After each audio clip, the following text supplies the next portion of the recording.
ผักสลัดงามแห้งทุกคน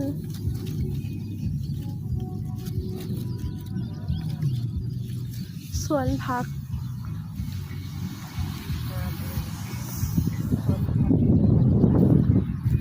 อันนี้ผักบัว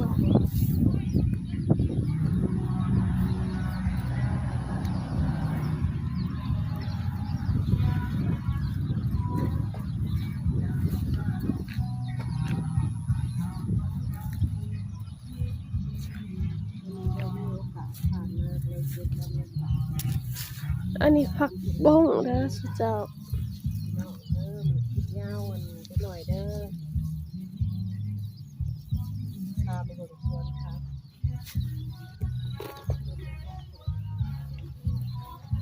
มื้อนี้เขาก็พาทุกคนมาสุ่มสวนผักสวนหมากสาลีเนาะนี่แล้วก็สิมีเขาเพราะว่าเพิ่นเฮ็ดนาแซง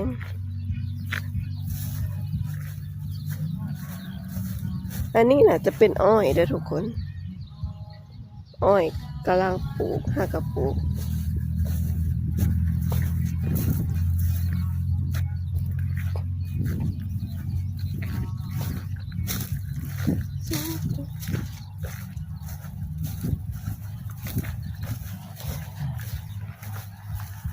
โอ้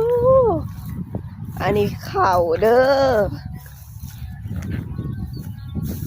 อันนี้เป็นข้าวนาแซงเนาะทุกคนฝนบ่ได้ตกแต่ว่าเพิ่นก็ยังเฮ็ดอยู่ของแบบเพิ่นดูดน้ำขึ้นมาอันนี้จะเป็นข้าวหอมนี่บรรยากาศโคตรคักโคตรเอาวัน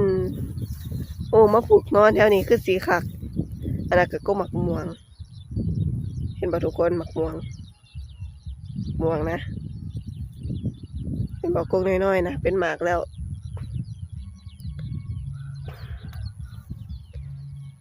อันนี้สวนหมากสาลี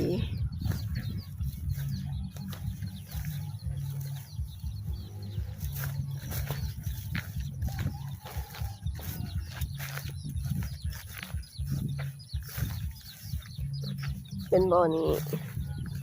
น้ำเพิ่นก็สิปล่อยไหลตลอดเลยว้าหมากสาลีมันจะหมากง่ายๆ